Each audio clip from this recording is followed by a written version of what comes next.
Hello दोस्तों, non veg food जैसे chicken mutton खाना अक्सर लोग बहुत पसंद करते हैं, लेकिन क्या इसे ज़्यादा खाने से ये आपके कैंसर के रिस्क को बढ़ाता है? आज ये जानने का प्रयास करेंगे। नॉन वेजिटेरियन फूड आइटम्स के साथ अक्सर ये फियर एसोसिएटेड रहता है कि ये कैंसर के रिस्क को बढ़ा सकता है, पर क्या ये सच्चाई है या सिर्फ एक अफवाह जो लोग को डराने के लिए क्रिएट की गई? इस मामले में फैक्ट्स क्या कहते हैं, आज इस पर डिस्कशन करेंगे। ये वीडियो आपके नॉन वेज फूड के प्रति जो लगाव है या घृणा है उसको चेंज कर सकता है, इसलिए इस वीडियो को एंड तक देखिएगा। टॉपिक पर जाने से पहले जो लोग हमारे चैनल पर नए हैं उन्हें रिक्वेस्ट करूंगा कि चैनल को सब्सक्राइब करें। हमारे चैनल का पर्पस है हेल्थ एजुकेशन के द्वारा लोग को हेल्दी बनाना। इस मिशन में आप हमारे सहभागी बन सकते हैं। चैनल को सब्सक्राइब करके, वीडियोस को लाइक करके, कंटेंट्स को शेयर करके। टॉपिक के दौरान कुछ इंटरेस्टिंग साइंटिफिक फैक्ट्स, कुछ प्रैक्टिकल यूटिलिटी की बातें, कुछ साइंटिफिक स्टडीज के बारे में आपको बताऊंगा, इसलिए बने रहिए हमारे साथ एंड तक। चलिए शुरू करते हैं हमारे साथ ये हेल्थ का सफर। आपके घर में क्या आप नॉनवेज खाना पसंद करते हैं या आप नॉन वेजिटेरियन फूड आइटम्स के शौकीन हैं? कमेंट सेक्शन में लिख के हमें बताएं।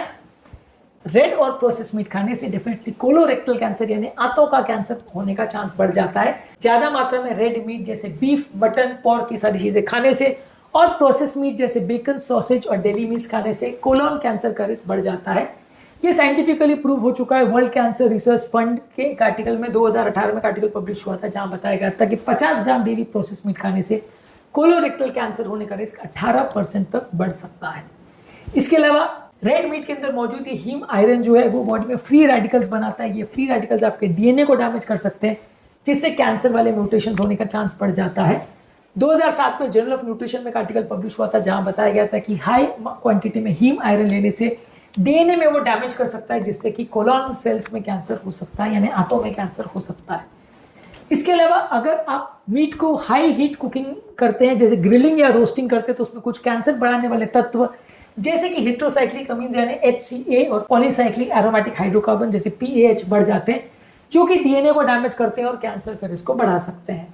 कैंसर एपिडेमोलॉजी में एक आर्टिकल पब्लिश हुआ था 2010 में, जिसमें बताया गया था कि जो लोग चार्ड या ज्यादा भूरा पका हुआ मीट खाते हैं और हफ्ते में 5 बार खाते हैं, उनको पैनक्रियाज के और कोलोन के कैंसर होने का रिस्क बढ़ जाता है। इसके अलावा प्रोसेस मीट्स में कुछ नाइट्राइट्स और नाइट्रेट्स करके कुछ प्रिजर्वेटिव कंपाउंड्स जो एन नाइट्रोसो कंपाउंड्स जिनको बोलते हैं डालते हैं।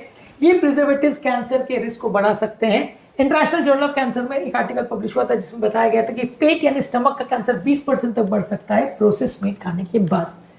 इसके अलावा ज्यादा मात्रा में नॉनवेज फूड प्रोडक्ट लेने से इनडायरेक्टली कैंसर का रिस्क बढ़ जाता है, क्योंकि ये इन्फ्लेमेशन और ओबेसिटी को बढ़ाता है।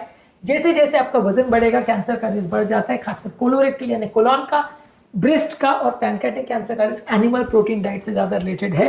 इसके अलावा यदि आप लंबे समय तक अगर मीट लेते हैं तो उसके अंदर मौजूद कुछ हार्मोन्स जैसे एस्ट्रोजन और इंसुलिन लाइक ग्रोथ फैक्टर्स होते हैं, जो कि ब्रेस्ट और प्रोस्टेट कैंसर का रिस्क को बढ़ा सकता है। 2009 में एक आर्टिकल पब्लिश हुआ था जिसमें बताया था कि रेड मीट लेने से IGF-1 फैक्टर बढ़ता है, जो कि प्रोलिफरेटिव फैक्टर होता है, जिसकी वजह से कुछ कैंसर्स हो सकते हैं।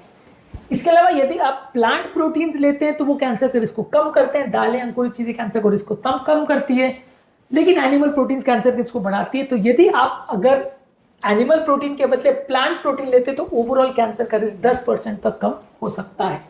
बहुत ज्यादा मात्रा में एनिमल प्रोटीन्स लेने से आपके पेट के नेचुरल बैक्टीरिया को डैमेज कर सकता है, और ये पेट के बैक्टीरिया डैमेज होने से भी कैंसर का रिस्क बढ़ जाता है। तो इस मामले में हमारा फाइनल वर्डिक्ट ये है कि ज्यादा मात्रा में रेड मीट और खासकर अगर बहुत ज्यादा मात्रा में चार्ड या ज्यादा पकाया हुआ मीट आप खाते हैं तो ये कैंसर के रिस्क को बढ़ा सकता है। कुछ स्पेसिफिक कैंसर का रिस्क से बढ़ता है। मैं ऐसा बिल्कुल नहीं कह रहा हूँ कि मीट बिल्कुल खाना छोड़ दीजिए, पर हाँ ज्यादा मात्रा में इसे खाने से नुकसान हो सकता है, खासकर उन लोग को जिनको कैंसर की टेंडेंसी है, परिवार में लोगों को कैंसर है या उनको पहले कभी कैंसर हो चुका है, तो उनको मीट या मीट रिलेटेड प्रोडक्ट्स और ज्यादा मात्रा में खासकर रेड मीट को और ज्यादा पकाए हुए मीट को खाना कम करना चाहिए। इससे कैंसर के रिस्क बढ़ सकता है, बात को आपको ध्यान रखना जरूरी है। आज के टॉपिक में हमने मीट से होने वाले कैंसर के रिस्क पर बात करी। इस मामले में डाइट का अवेयरनेस होना, खाने के चॉइसेस को चेंज करना, प्रोसेस मीट को कम करना, प्लांट प्रोटीन ज्यादा खाना और रेगुलरली कैंसर के लिए चेक कराते रहना जरूरी है यदि आप अपने कैंसर के रिस्क को कम करना चाहते हैं। उम्मीद करूंगा कि आज के टॉपिक में कुछ नई बातें जानने को मिली होगी। जो लोग हमारे चैनल पर नए हैं उन्हें रिक्वेस्ट करूंगा कि चैनल को सब्सक्राइब करें। आपके कमेंट्स हमें जानने में मदद करते हैं कि आपको हमारा कंटेंट कैसा लग रहा है, प्लस हमारे मोटिवेशन और इंस्पिरेशन का भी काम करते हैं, इसलिए कमेंट्स करते रहिए, वीडियोस को शेयर करते रहिए और हेल्थ के सफर में हमारे साथ आगे बढ़ते रहिए।